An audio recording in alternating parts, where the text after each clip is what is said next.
Tatlo ang patay matapos mabagsakan ng malaking puno ang dalawang bahay sa lungsod ng Mandaue sa Cebu kaninang madaling araw.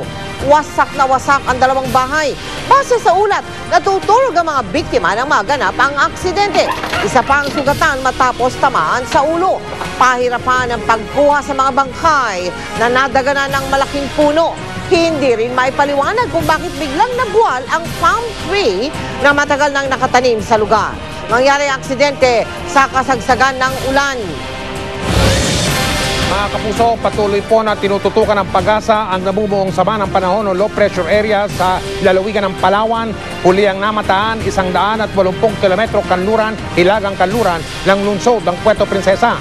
Nakapaloob pa yan sa tinatawag na Intertropical Convergence Zone, kaya naapektuhan na ang katimugang Luzon, Visayas, pati na Mindanao.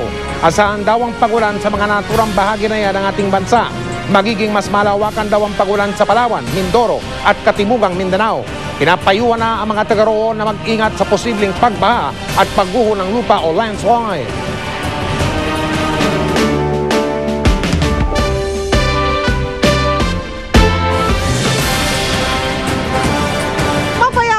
Pagsisimula ng klase sa University Belt sa lungsod ng Maynila. Alamin natin ang sitwasyon ngayon doon mula kay Susan Enriquez live mula sa Medjola. Susan? Mel, sa unang araw ng klase para sa mga estudyante ng kolehiyo, pahawayapa at maayos naman daw ang pagsisimula nito, lalong-lalo na sa mga estudyante dito sa University Belt sa lungsod ng Maynila. Dumagsa na ngayong araw sa mga kolehiyo at universidad ang mga college student. Iba-iba ang reaksyon ng mga estudyante sa unang araw ng kanilang pasukan. Sobrang nakaka-excite makita yung mga prof. Ano ba? Yun lang. Parang advantage ang aga ng uwian. Iba sa high school life. Halos di mo makausap yung lahat ng classmates. Kailangan independent. Nag-adjust pa sa environment, pero masaya, new friends. Tulad ng inaasahan ng ibang mag-aaral, nakaranas na kaagad ng pangkaraniwang problema kapag may pasok na, ang traffic. Umabot po ako ng 1 hour kasi from Quezon City naman po ako eh. Ayon sa pulisya, wala pa naman daw silang natatanggap na sumbong o reklamo sa mga estudyante ngayong araw ng pasukan. Wala namang incident na nangyayari dito sa pagbabalik eskwela at mahigpit na binabantayan ng ating kapulisan, lalong-lalo na yung mga masasamang elemento dito sa Mindiola. Gayunpaman, pinaalalahanan ng pulisya ang mga mag-aaral para hindi mabiktima ng mga elementong kriminal. Huwag silang magsusuot ng mga mamahaling alahas, yung mga cellphone nila, huwag nilang masyadong i-display para maiwasan yung mga masasamang elemento para hindi sila mapektuhan. Sa mga oras na kagat na po ang dilim dito sa University Belt area, nakikita ninyo medyo abala pa rin yung mga sasakyan pampubliko rito dahil ito po yung sinasakyan ng ating mga kababayan, lalong-lalo na yung mga estudyante magmumula dito sa University Belt. So ang paalala doon sa mga estudyante, lalong-lalo na yung mga inaabot ng gabi sa kanilang paaralan, iba yung pag-iingat. Ayon po sa pulisya, naglagay sila ng mga police desk assistance para maging madali ang paghingi ng tulong ng mga estudyante magkakaroon ng problema, bukod pa sa pinaigting na police visibility. Mel? Maraming salamat sa iyo, Susan Enriquez. Matinding traffic naman ang sumalubong kanina sa mga mag-aaral sa ilang eskwelahan sa Katipunan Avenue sa lungsod ng Quezon. Nakatutok doon ngayon live si Pia Arcangel. Pia, kamusta ang traffic yan sa Katipunan? Mike, sa mga sandaling ito ay mas maluwag na nga ang daloy ng trapiko ng mga sasakyan, pero kung ikukumpara kaninang hapon, abay kanina halos hindi gumagalaw ang mga sasakyan. Sakit ng ulo sa mga motorista ang mabigat na daloy ng trapiko. Minsan kasi aabot sa halos kalahating oras ang pagbaybay nila sa bahaging ito ng Katipunan Avenue, kung saan matatagpuan ang Ateneo de Manila at Miriam College na may libo-libong estudyante. Kaya naman matinding pasensya daw ang kailangan kung dadaan dito sa oras ng pasukan at labasan ng mga estudyante. Ang ilan, sanay na raw, pero ang iba hanggat maaari iniiwasan daw ang Katipunan. Sanay na kasi ilang taon ako rito na. Isang taon ako nasundo rito. Sana hindi sana dadaan. Kaya lang yung pasahero hindi pwede kami tumanggi dito pupunta eh. Ang mga matagal ng estudyante ng Ateneo, sanay na sa matinding trapiko. Kaya imbis na magpasundo sa loob ng eskwelahan, sa labas na lang daw. Kasi kung iikot siya, mga ilang minuto pa yon? Mga 30 minutes kasi kita mo naman hanggang Petron yun, U-turn ka pa. Pero ang mga bagong estudyante, nangangapa pa.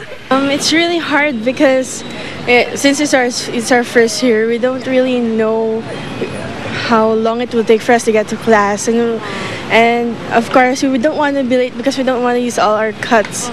Dahil tukoy na ang Katipunan Avenue bilang isa sa mga heavy traffic-prone areas, nagkalat ang mga traffic enforcer. Si Bernabe Orencio, kusang nagpa-overtime. Hanggang alas 2 lang ng hapon ang kanyang shift, pero hinintay niya ang alas 5 ng hapon kahit walang dagdag sa isasweldo niya. Po dito sa area po na ito, dito talaga, mabigat po talaga dito, ma'am. Kaya po ako, kusa po kung nagano sa, mag-volunteer na lang po ako. Kahit anong oras po, ma'am, hanggang gabi po. Ang PNP nagpaskil naman ng mga numerong pwedeng tawagan para sa mga estudyante at magulang na nangangailangan ng tulong. Mike, dahil nga ay mas maluwag na ang daloy ng trapiko ngayon, kung ikukumpara kaninang umaga at kaninang hapon, ay wala na rin tayong nakikita mga traffic enforcer dito sa may kahabaan ng Katipunan Avenue. Pero okay lang naman daw ito dahil ang inaasahang peak traffic hours ay hanggang alas 6 lamang ng gabi pagdating ng hapon. Pero paalala pa rin ng MMDA at pati na rin ng mga opisyal para po dun sa mga nagulantang sa bigat ng daloy ng trapiko dito para sa mga susunod na araw po ay asahan na raw po ang talagang napakabigat na daloy ng trapiko dahil hindi raw po ito nawawala lalo na tuwing pasukan na po at lalo na itong sa bahaging ito ng U-turn slot. Kaya kung hanggat maaari daw ay agahan na lamang ang paggising at magbigay ng konting allowance sa oras para hindi malate o mamarkahan na absent sa kanilang mga klase. Mike? Maraming salamat, PR Kanghel. Sinita ng mga otoridad ang mga estudyanteng naninigarilyo sa labas ng kanilang eskwelahan, pati na rin yung mga nagbebenta. Mahigpit na ipinagbabawal ang paninigarilyo sa mga pampublikong lugar, lalo na sa loob at labas ng mga paaralan. Nakatutok si Julius Segovia. Kasama ang mga barangay official, pinagsisita ng mga pulis ang mga naninigarilyo sa mga pampublikong lugar sa kahabaan ng Recto Avenue sa Maynila. Ako naman ang pinagbabawal din yung pagsisigarilyo yung public places. This is public places. Hindi ko po alam eh. Oo, so i-ano na lang natin yan. Pasensya na po. Di rin nakaligtas ang grupo ng mga estudyanteng ito na huli sa akto ng paninigarilyo. Dapat malaman natin na mahigpit ang kampanya natin ngayon sa pagsisigarilyo. Public places to. Instead of buying cigarettes ay bibili na lang nila yan sa mga kagamitan nila sa school. It is somewhat like important to them. Mahigpit na ipinagbabawal ang pagbebenta ng sigarilyo sa mga menor de edad. Alinsunod na rin sa Comprehensive Tobacco Regulation Act of 1997.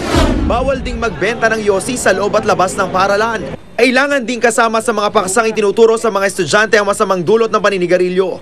Bilang babala, nagpaskil ng karatulang no smoking ang mga operatiba. At sa July 1 daw sila magsisimulang manikit.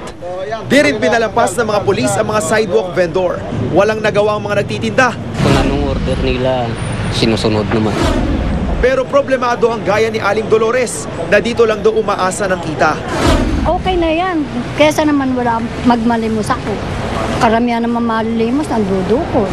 At dahil unang araw ng pasukan ng karamihan sa mga kolehiyo, may nakapwestong police assistance desk sa University Belt area para tiyakin ang seguridad ng mga estudyante. Hindi raw niingaskugo ng operasyon ng mga otoridad. Patuloy raw silang magbabantay para sa kapakanan at kaligtasan ng mga estudyanteng nagbabalik eskwela. Julio Segovia, Nakatutok, 24 Oras. Halos 2,700,000 estudyante ang nagbalik eskwela ngayong araw na ito sa iba't ibang kolehiyo at universidad. At sa unang araw ng kanilang pasukan, protesta ang isinalubong ng ilang estudyante. Nakatutok si Cesar Apolinario, live mula naman sa lungsod ng Maynila. Cesar. Mike, sinalubong nga ng kilos protesta ang unang araw ng pasukan sa ilang eskwelahan sa Metro Manila. Salud! Talagang salud! Pasado alas 9 ng umaga, kinalampag ng mga militanteng estudyante ang UP Diliman Campus. Tinututulan nila ang iba't ibang bayarin na ipinapataw sa mga estudyante. Mula UP Diliman, nagmarcha sila papuntang CHED. Salud! Salud!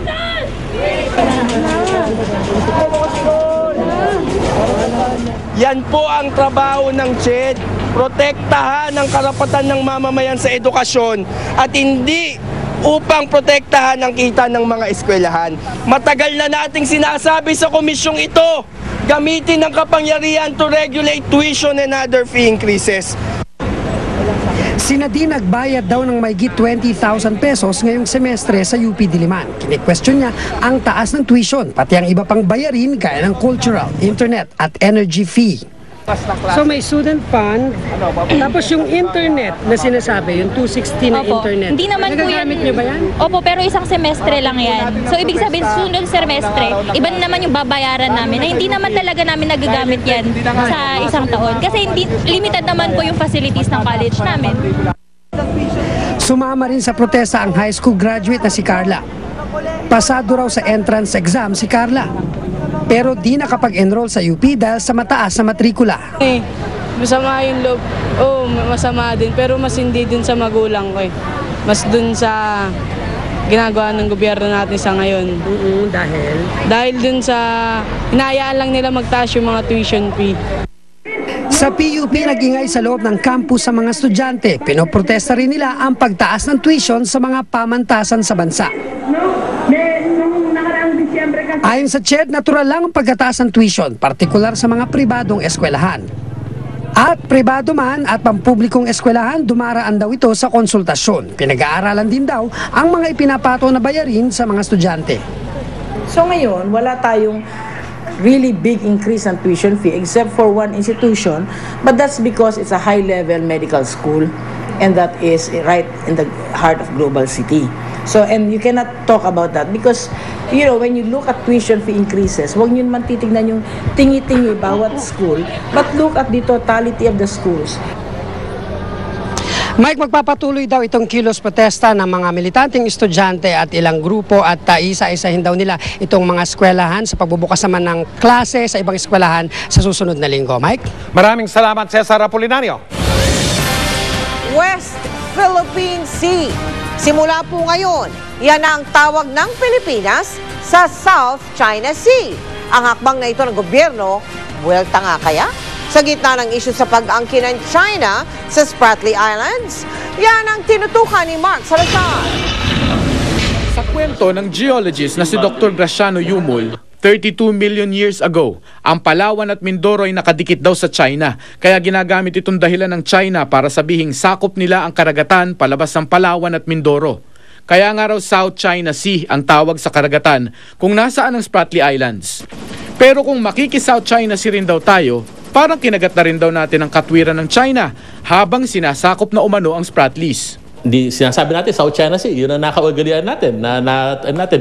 Pag tinignan mo yung dokumento ng Vietnam, hindi na tinatawag na South China Sea yun. Ang tawag na doon Eastern Sea. As a matter of fact, yun ang ginagamit ngayon, di ba? As a matter of fact, to a certain extent, kaya nga sinasabi ng bansang China, historical, ganyan. Kaya simula ngayon, sa utos ng Malacanang, tatawagin na nating West Philippine Sea ang South China Sea. We're taking our cue from the Department of Foreign Affairs. They have consistently used West Philippine Sea, and also the Department of National Defense has also been using West Philippine Sea. So it is incumbent on us to just take the cue from them and to refer to the South China Sea as West Philippine Sea. Si Dr. Yumul na siyang supervising undersecretary ng Pag-asa ang magpapatupad nito sa kanilang mga weather forecast. From the perspective naman ng warning agencies, katulad ng Pag-asa, importante na alam ng mga tao kung ano yung dagat na pinag-uusapan namin. Suportado ng ilan ang paninindigan nating ito laban sa higanting China. It's a good start. But you still, beyond the change of the name, you still need a capability behind it. Samantalang ang iba, nagsabing pangalan lang naman daw na bago dito, hindi naman ang pag-aangkin ng Pilipinas sa Kalayaan Group of Islands o Spratlys. Yung terminology psychological warfare lang yan sa pagitan sa side ng Pilipinas para kanyang palakasin ng kanyang claim. Hinihintay pa ng GMA News sa ngayon ang tugon ng tagapagsalita ng Embahada ng China hinggil dito. Gayunpaman, ang malinaw sa ngayon, ano man ang itawag sa lugar na ito, South China Sea, East Sea o West Philippine Sea, mananatili pa rin itong isang tinik sa relasyon ng mga bansang umaangkin nito, Pilipinas, China, Vietnam, maging ng Malaysia, Taiwan at Brunei na pare-parehong umaangkin sa Spratlys. Mark Salazar, nakatutok, 24 oras.